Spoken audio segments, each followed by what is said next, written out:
The morning sun spilled through the front glass of a small-town grocery store, catching dust motes that danced in the golden light.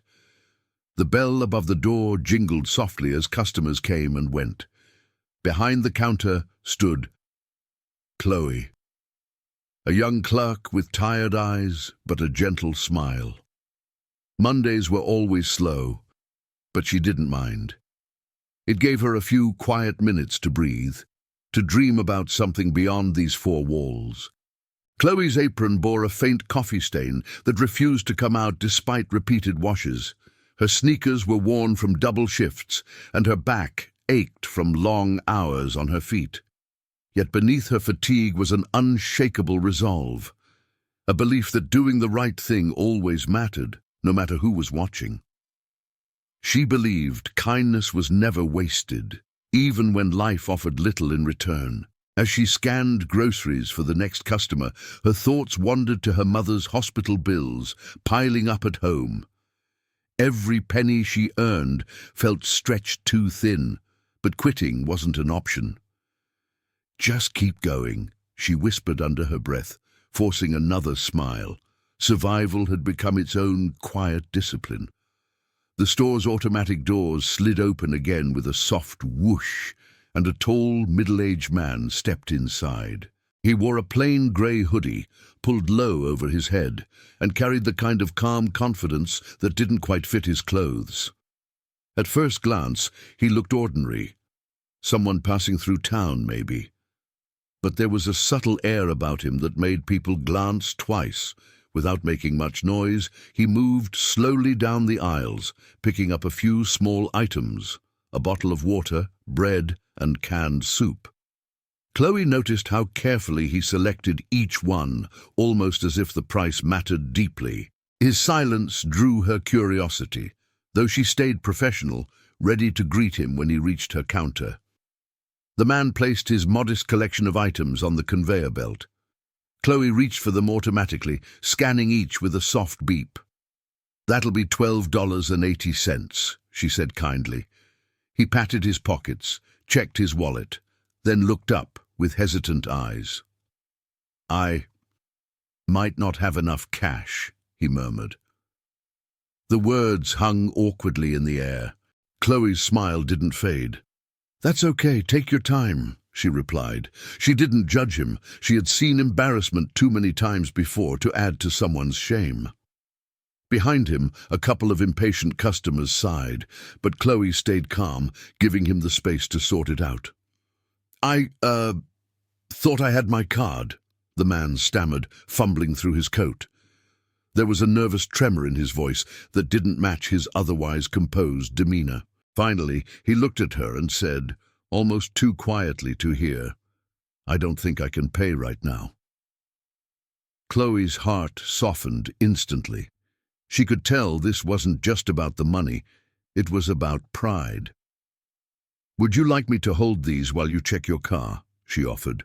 "Or, if you need, I can cover it for now and you can come back later." Her voice carried no judgment, only genuine care. The man looked surprised. "You'd do that?" he asked. Chloe nodded. "Everyone needs a little help sometimes." The man paused, studying her face with an intensity that made Chloe glance away for a moment.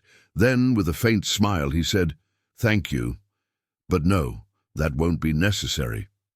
He left the groceries on the counter and quietly walked out the door. Chloe watched him disappear into the morning light, unaware that this moment, this simple interaction, was about to change her life. Great, let's move ahead with part 2. Keeping the focus on Chloe's perspective, as her ordinary day starts taking strange turns after the mysterious man's departure.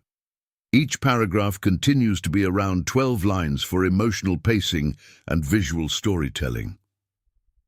After the man left, Chloe stood behind the counter for a long moment, staring at the groceries he'd abandoned. Something about his calm, almost calculating gaze lingered in her mind. It wasn't pity she'd seen there, but curiosity, like she had been the one under examination. She shrugged the feeling off, and returned to her routine. But a strange unease hung in the air. Her co-worker, Danny, a cheerful redhead who loved gossip, noticed Chloe's distracted expression. "You okay?" she asked while stacking gum near the register. Chloe nodded. "Just a weird customer. Didn't have enough to pay." Danny rolled her eyes. "You're too nice sometimes. People take advantage of that." Chloe smiled faintly. "Maybe, but I'd rather be taken advantage of than stop caring." The manager, Mr. Thompson, emerged from the back office, clipboard in hand. He was known for being strict but fair, always watching. "Chloe, make sure to log that unpaid transaction," he instructed without looking up. "We can't afford inventory errors." She nodded, quickly entering the data. Yet somewhere deep down, she wondered if kindness could ever really be measured in numbers. The rest of the morning crawled by. The usual customers came and went, an elderly woman buying cat food, a teenager grabbing energy drinks, a construction worker with his lunch. But Chloe noticed something odd. The same grey-hooded man stood across the street more than once, watching through the large store windows. Each time, when she turned to look again, he was gone. At lunch break, Chloe stepped out to the small cafe next door, her tired feet dragging over the pavement. She ordered a simple sandwich and tea, counting every coin carefully. The cashier smiled at her. It felt nice being on the other side of kindness for once. But even as she took her first sip, her thoughts drifted back to the man's eyes, those quiet, assessing eyes. The cafe television played softly in the background, showing a local news segment about a traveling businessman rumored to be donating to struggling stores around the state. The anchor's words barely registered at first, until she heard the part about him testing how people treat strangers when no one is looking. A chill ran down her spine. Could it be? She shook her head quickly. "Don't be ridiculous," she muttered to herself. Plenty of people wore grey hoodies. It meant nothing. Still, the coincidence gnawed at her. What if the man wasn't just anybody? What if that quiet test at the counter had been something more than chance? And if so, what did he see in her? Finishing her tea, Chloe returned to work, pushing away daydreams. The store bell chimed as she stepped inside again, the same familiar hum greeting her. Danny winked mischievously. "Guess what?" she whispered. "That weird guy came back while you were out. Bought the same things, this time with cash. Left you this note." She handed Chloe a small folded paper. Chloe's pulse quickened as she unfolded it. The handwriting was neat and deliberate. "Thank you for your kindness," it read. "Not many people look past circumstance. Some do, and they're the ones who change the world." There was no name. No signature, only a simple drawing of a coin with wings. The symbol felt oddly significant, though she couldn't place why. 20.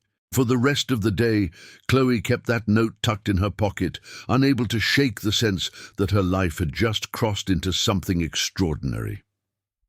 What she didn't know was that hidden cameras had caught every second of her kindness, and that millions would soon watch her quiet act echo far beyond that small-town store. Perfect. Let's continue with Part 3. Shifting perspective to Adun, the mysterious man, revealing his true identity and inner motives. This section deepens the tension, showing why he staged the encounter and what he discovered about Chloe. 20 minutes after leaving the grocery store, Ethan Cole parked his black SUV on a quiet side street. He pulled off the hoodie, and the reflection in the rearview mirror now revealed a face recognized by business magazines worldwide. The CEO of Cole Enterprises, billionaire investor and philanthropist, had just finished another experiment in humanity, and this one felt different. Ethan leaned back in the leather seat, thinking about Chloe's reaction. He'd conducted similar integrity tests before, posing as someone struggling or in need, just to observe people's true nature away from cameras and titles. Most clerks had brushed him off, or treated him coldly, assuming the worst, but Chloe's kindness had been immediate, genuine, offered without calculation. He glanced at his assistant, Lena, sitting quietly in the passenger seat with a tablet on her lap. "Did you get the footage?" he asked.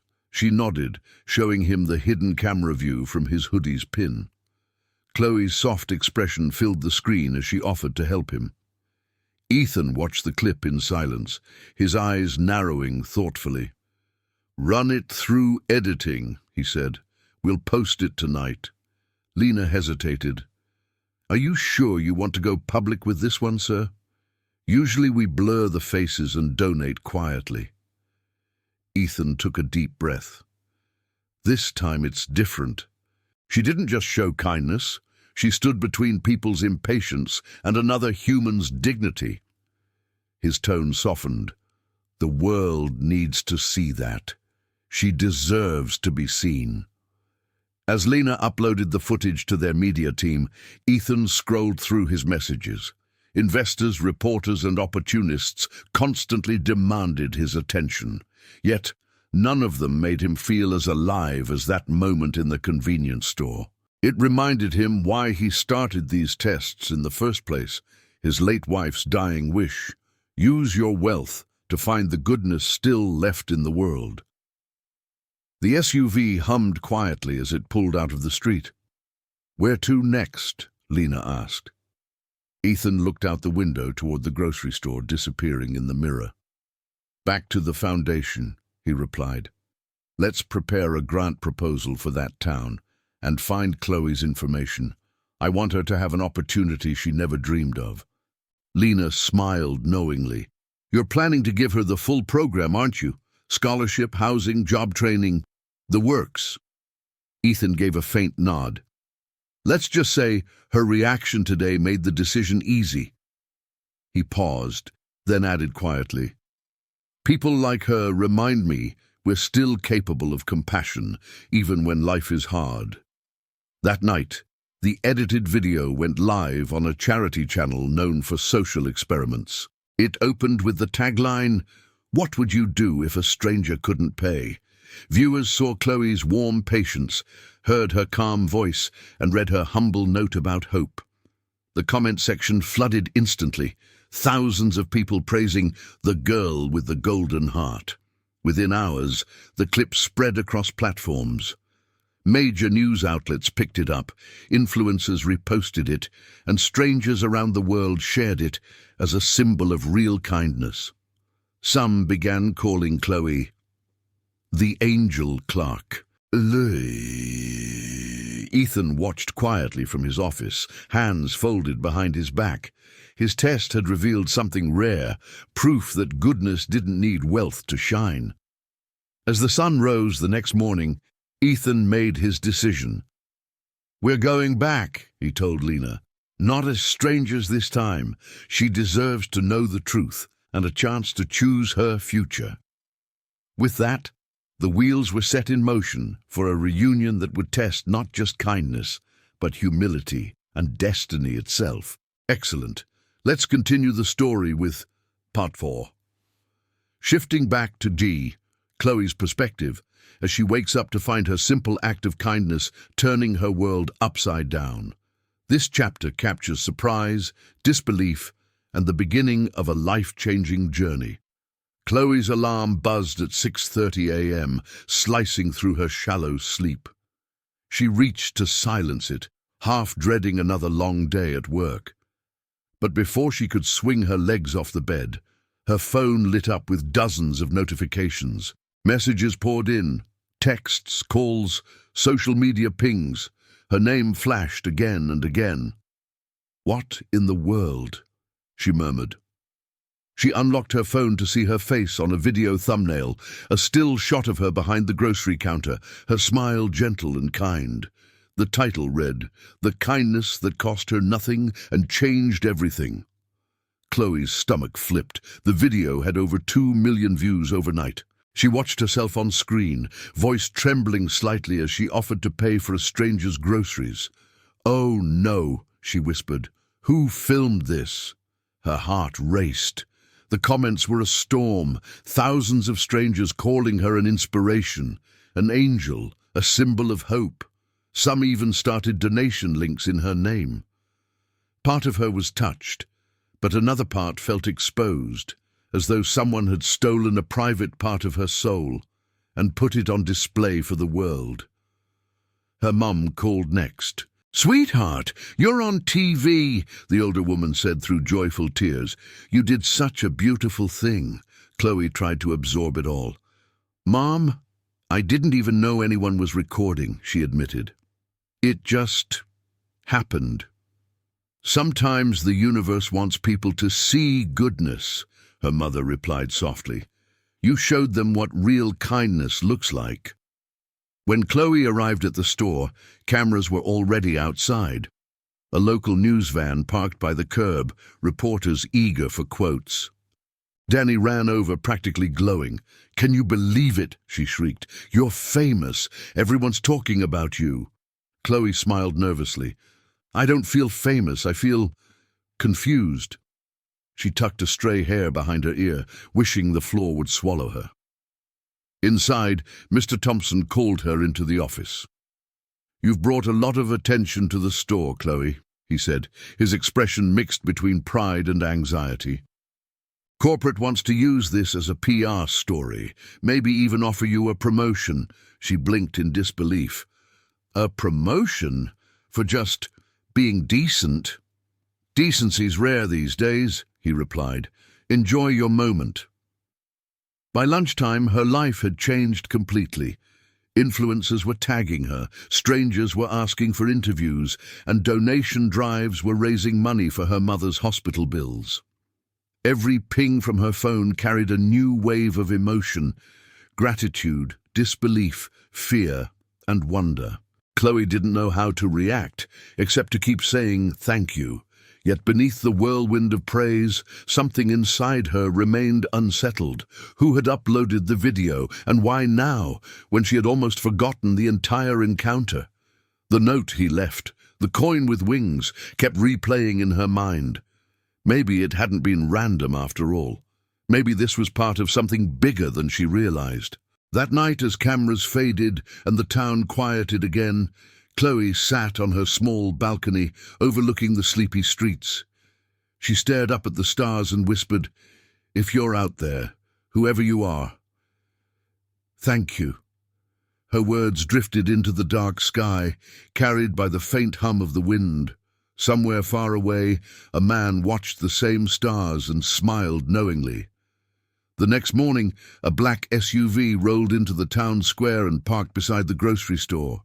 Ethan Cole stepped out in a crisp suit, eyes calm but intent. He adjusted his tie, looked toward the store entrance, and said quietly to his assistant, "It's time she knew who she really helped, and what it means for her future."